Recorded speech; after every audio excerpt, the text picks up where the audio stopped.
Hello everyone, I'm Isaac and welcome back to Isaac and Friends. Yes, we're going to do another wonderful Need for Speed Heat video. Say hello to the new Isaac and Friends car, a Honda. I don't know why the graphics are kind of a little off on the Xbox today, but hey. Doesn't she look beautiful?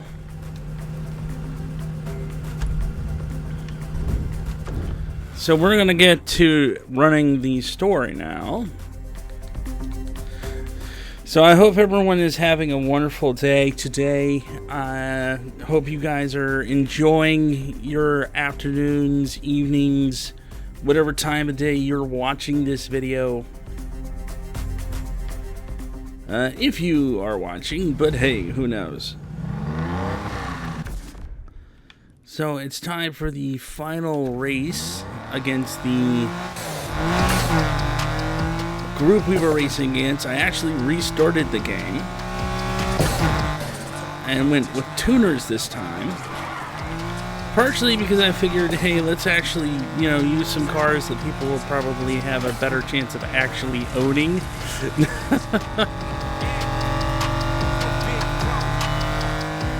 But, actually, that reminds me, some interesting facts about cars, believe it or not.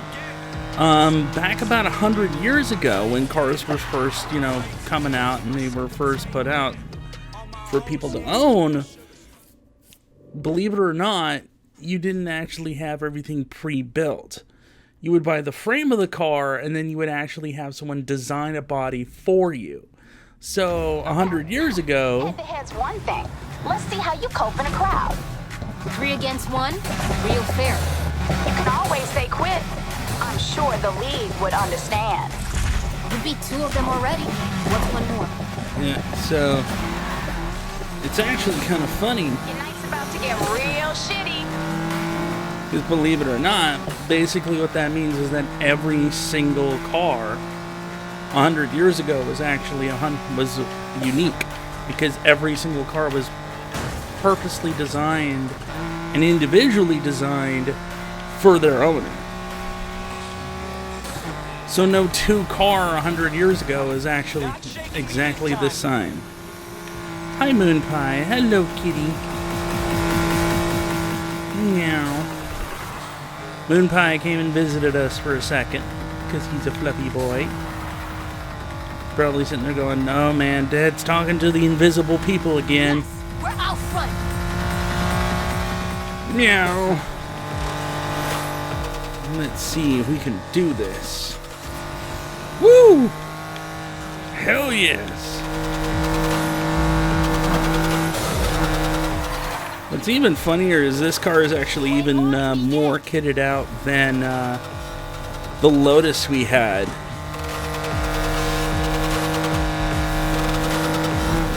But yeah, I figured I'd share that nice little bit of information historically with you guys. The fact that actually each individual car... Keep it up.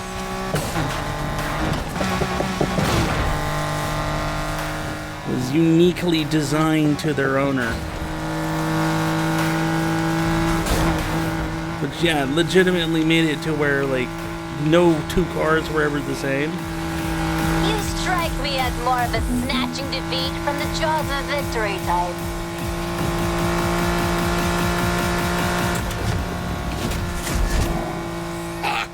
Outnumbered and we still win. All that matters is that place in the league, and we're still ranked to take it. Now, you hungry? I'm hungry.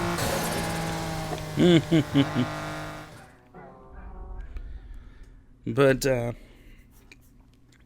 yeah. Which is actually why, all your cars from 100 years ago look so drastically beautiful and different, because they had literal artists designing each and every car, rather than having, a car that came off the line. Yo. Look who's here. Shit. You wanna leave? Hell no. Oh no, Anna, do not confront the cop. What are you doing, Anna? What you doing? You are not gonna try and steal that cop's wheels, are you? Oh, you gonna be arrested.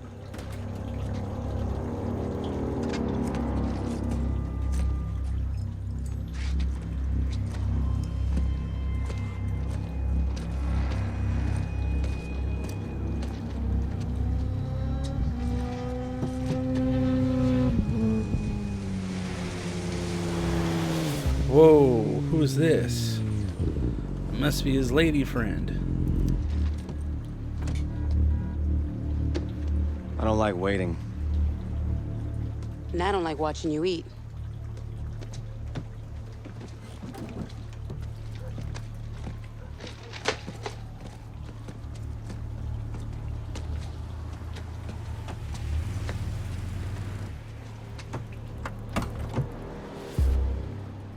Whoa. What the hell? All this from Shakedowns? Seen what's out there? Shit's like Christmas. Oh, I may have upped the fee. Hey, we keep pushing like this, it's gonna blow up on our face. Boss said go out and charge hard. That's what I'm doing. Wow. Yeah, well, then you both a couple of dumbasses. Watch your mouth, Torres. Him and me go way back, since before you were around. You really think he's your friend? Man, that's almost sad. Wow.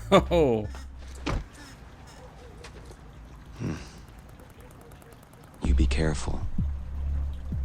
2 wheels ain't shit against 4.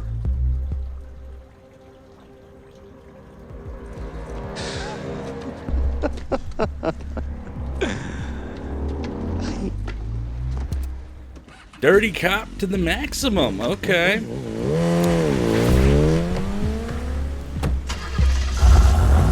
mean, you thought you didn't like the guy before, you really don't like him now.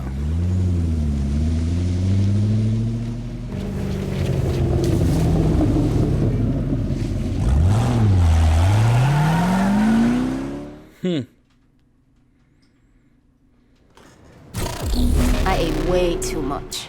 Same. How about we... Yeah, let's get to a garage. All units, some piece of shit is messing my paint. Sweep west side, bust anything you find. I think that's a yes.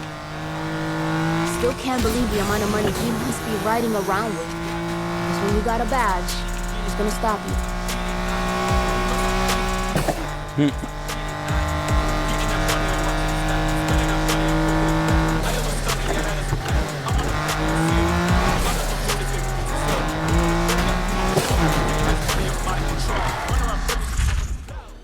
Whew. 3 for 3. You're moving up.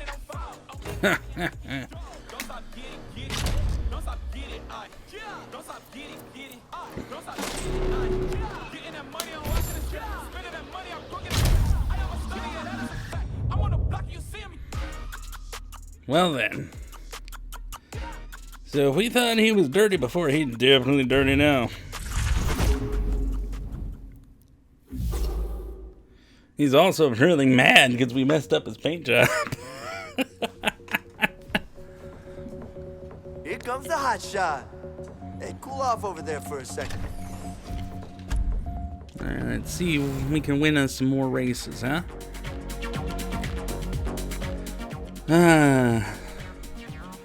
Yeah, but I took some time to basically kind of design some stuff here, try to use what I had available thanks to the game. Especially playing on Xbox, but then again, even if it was PC, I am not like uber level, you know, designer program guy.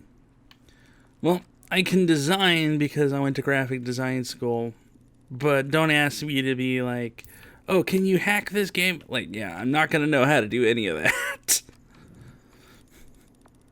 I can probably tell you, hey, that design looks really cool. And like make it better looking, but that's about as far as I can do, man.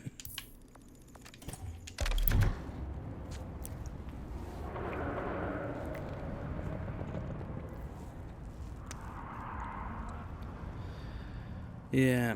Which reminds me, it's kind of funny too, because back in graphic design You school, like, sparring with the Dream Killers made some waves. That's so. There's a serious race coming up, crew versus crew. None of this one-on-one shit, and we're on the grid. Nice. What about you? The cops still got your car. Don't worry, I'll find some wheels. See you there.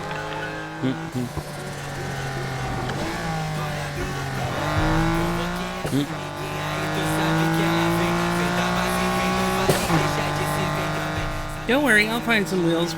Who wants to bet she steals Poppy's car? Like, she legitimately steals Dad's car, and it gets taken by the cops. And her brother has to fucking go get it back. Because that sounds about what's gonna happen here, is that little sister's gonna, like, take Dad's car.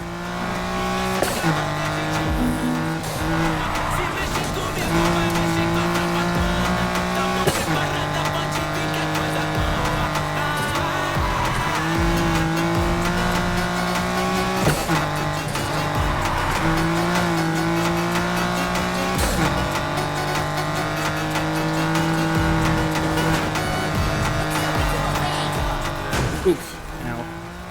But, you know. But, yeah, if I'm being honest, like, my experience with people in general has never really been good. Like, I've been in and out of, like, homeschool and public school. And, like, every time I've gone to public school, it has always been a freaking nightmare. Like, no joke, nightmare. Especially when you're the transplant kid and you're moving into, like, a small town. And they legitimately, like, the folks around here just would target you to be the biggest dicks to you because you were the transplant kid.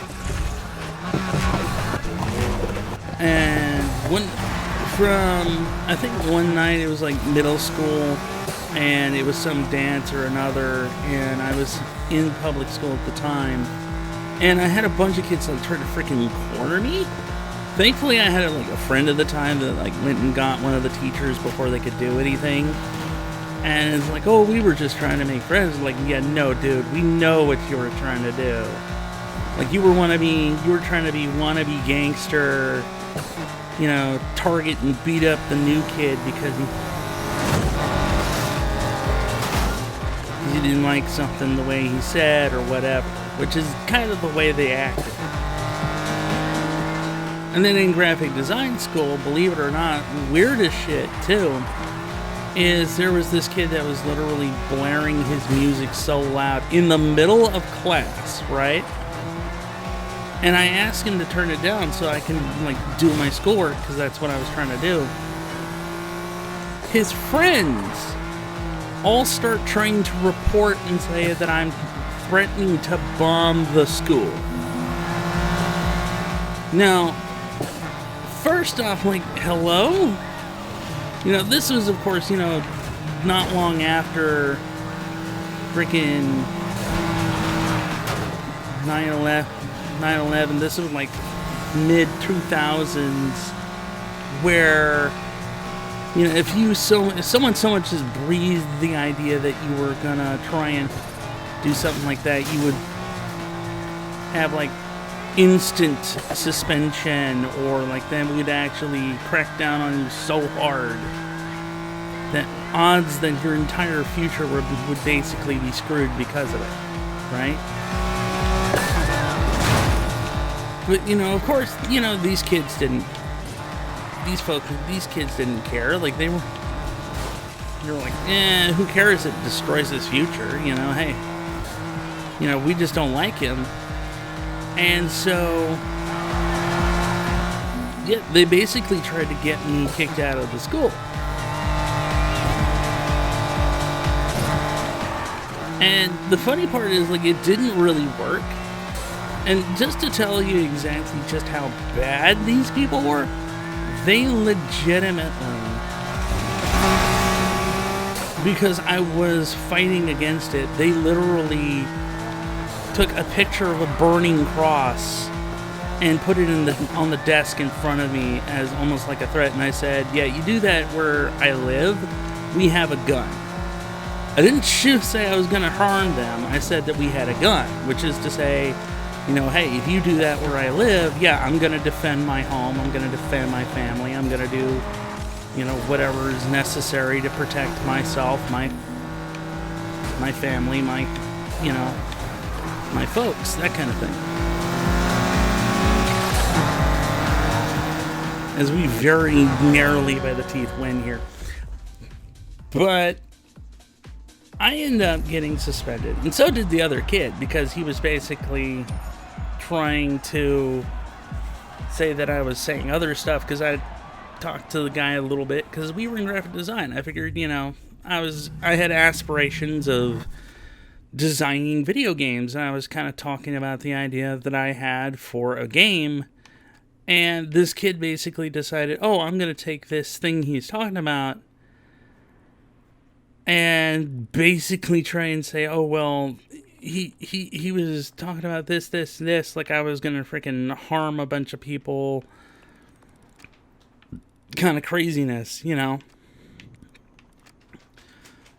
Which, by the way, the funny thing is this kid and all his friends ended up having to acknowledge that they lied about it, which is funny because they acknowledged they lied about it, but I was still suspended because the parents of the kids who were threatening me were upset that I told their children that if they came to my home and threatened me like that, we had a gun.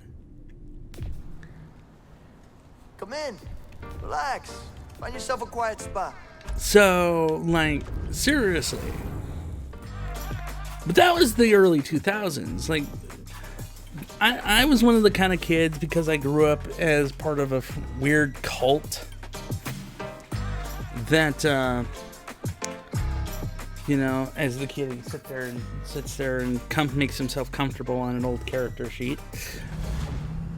But, like, I was in a situation literally where I didn't have friends, per se, at all.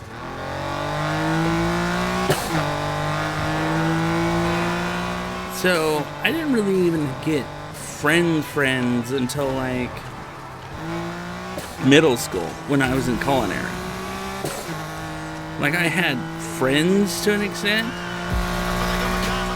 but, you know, at the time, they weren't, like, you know, really super friends. They were kind of, we hung out, we talked a lot, that was about it.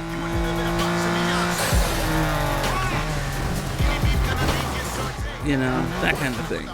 Or at least, I didn't really have friends, but that's kind of more of my parents' assessment of it, because, you know, their assessment of who was a friend or not is a bit different.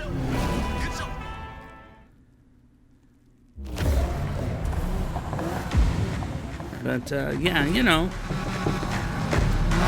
But this was about the same time, because that I actually started kind of leaving Christianity in general, because I was part of a super strict Christian cult. I think pretty much everyone has ever heard of them, is just so that you guys know, Jehovah's Witnesses.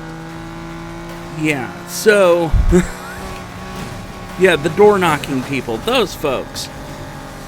I was one of the poor kids that got dragged out because it's part of their religion, like their belief system, that you have to go door to door, or, you know, God will hold you accountable for the lives of the people that you didn't go preach to. Because the whole thing about, like, witness of religion is based around, you know, the end of the world.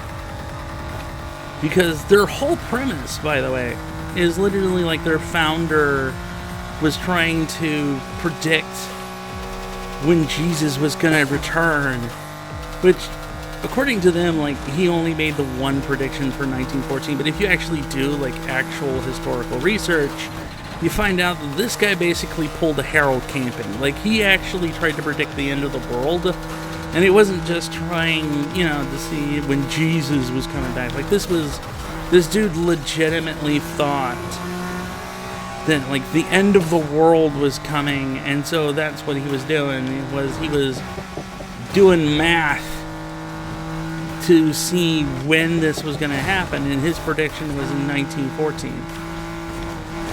And before that, it was 1913. And then after 1914, when the world didn't end, he tried to say it would be 1918, which he didn't see because he died in 1916.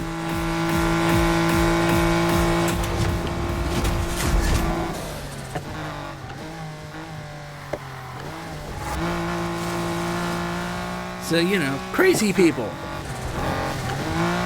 at this point. But they didn't really consider themselves to be crazy. No cult ever does, let's be honest. Like, cults in general don't think they're crazy. They think that they're, you know, that they're the only ones who see the truth. And so... so it is what it is. And the funny thing is what really started getting me to leave the Witnesses was not only how my parents reacted to me, but also to my friends, some of whom were part of the LGBT community. And, you know, once you really start seeing the darker side of something like that, you really start to understand, like, holy shit, you know, maybe I don't want to actually believe in this, and maybe I shouldn't, you know, put stock in this belief as hard, especially when you already have, like, some doubts. When you're going through school and they're trying to tell you the whole world was, you know... Alright. Chasing after this slick-looking car is just the thing to kick this evening into high gear. A busy team, we have a chase in progress. So, Remember, yeah. I think what really clinched it for me was literally one of two things. Like, on the one side was literally one day I was chilling in my trailer, because I used to live in a trailer next to my dad's house, and he comes knocking on the door and like, hey, have you... You know, I know you probably wouldn't do this, but I gotta ask. You know, Grandma's been having some strange dreams of, you know, someone touching her at night. Basically accusing me, like, you know, in a not direct method of, like, was I sneaking into their house and molesting, like, an 80-year-old woman? Which, I mean, you can imagine how someone would respond to that. Like, the hell? Like, what would make you think I would be possessed to do such a thing? And I wasn't even straight up heathen at this time. Like I still wanted to be a Christian. I still wanted to be a Jehovah's Witness, but it's like I couldn't really gel with most of the teachings at that point. But I still wanted to, you know, believe in their God.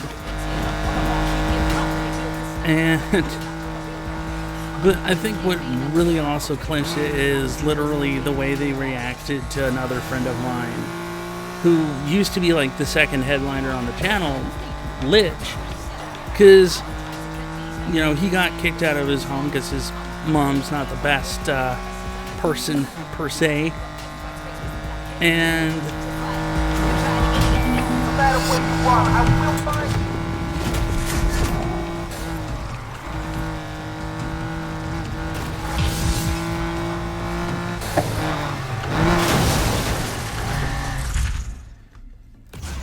And so I was having him kind of trying to help him out.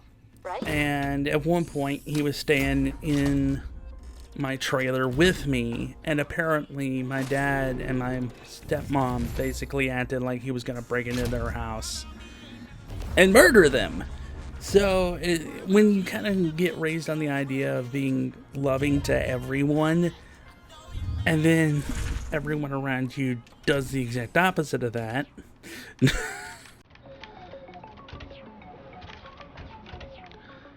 questions start being asked, sort of thing. So I hope I didn't like weird out too many people with what I was talking about.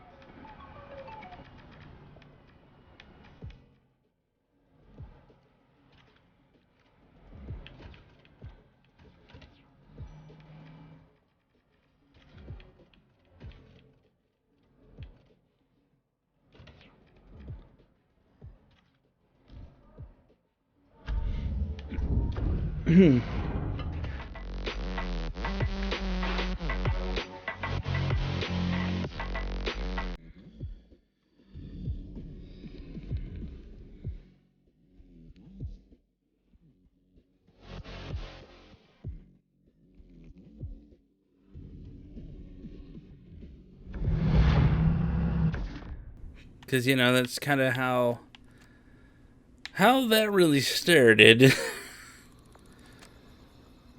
And of course, you know, I eventually just ended up becoming full Kemetic heathen and just not bothering with any of it anymore.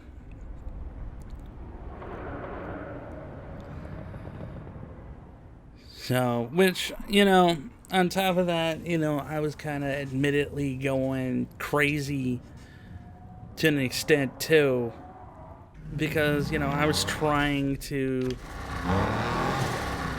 you know, in that weird phase, like when you're 14 years old, so you're trying to make yourself seem cooler. So you're like that shinobi syndrome, like that 5th grader syndrome kind of thing. Yeah, I was kind of having that issue until like I was in my 20s, weirdly enough, because literally when you isolate someone to the point where they've never had social interaction, it becomes very easily for them to kind of fall into that. Thankfully, I'm not that way anymore. You know, that legitimately could have gone really ugly. But I'm a lot better now. I'm a lot more sane and stable. Thanks to my friends, and thanks to, honestly, what it feels like is like I've been getting a lot of mental support from the gods that I worship. So it's really good to actually feel like not only I can belong, in a sense, but also because now I feel that I'm okay, because I still have like that drive to have like some form of spiritual kind of thing, you know. And I know it might sound weird to some folks, but like that's still kind of the thing. Plus, you know, I had already been studying Egyptology just as something of a hobby and of an interest of mine since I was like really young. So I know like a crap ton about ancient Egyptian history, which I still continue to this day. Like I have watched pretty much every single documentary, read multiple books on Egyptology. It's actually fascinating too, just seeing like how different like ideas have changed over the last, you know, few decades, and how different Egyptologists have like different kinds of theories and ideas of what happened. Like for a little bit, everyone thought that like Tut had been murdered. Then it comes like, no, he was just like really horribly SOL thanks to his like family's constant inbreeding.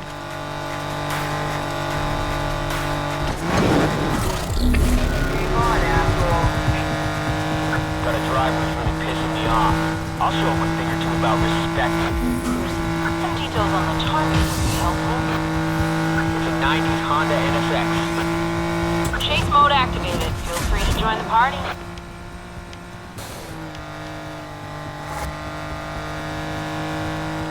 You know?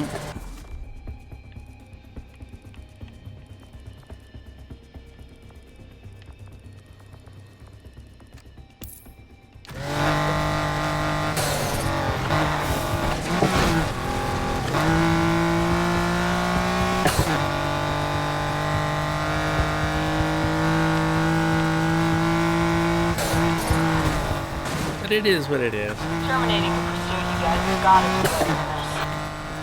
Yeah, we're backing off. But if we see them again, they're gonna pay.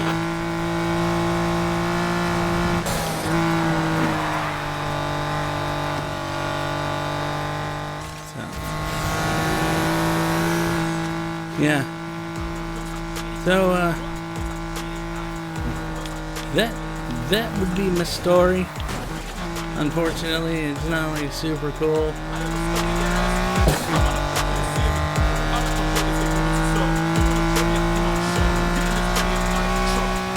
It's always been kind of the story of my life. Is like I've always tried to help my friends as much as I can, even in cases where it's like a detriment to myself. Like I'm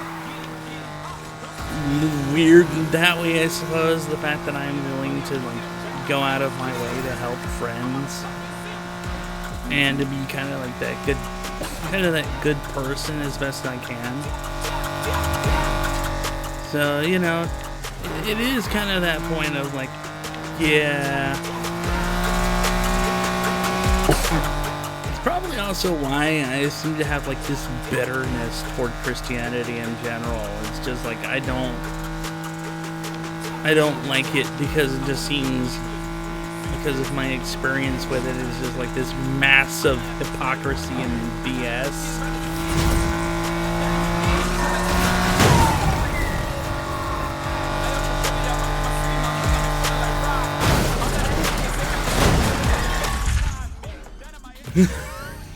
It's worth being out there just to get a feel of the city.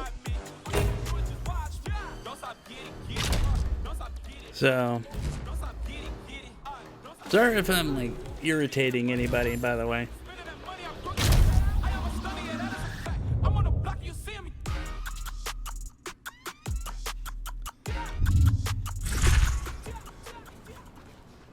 But yeah, that's how it usually goes for me.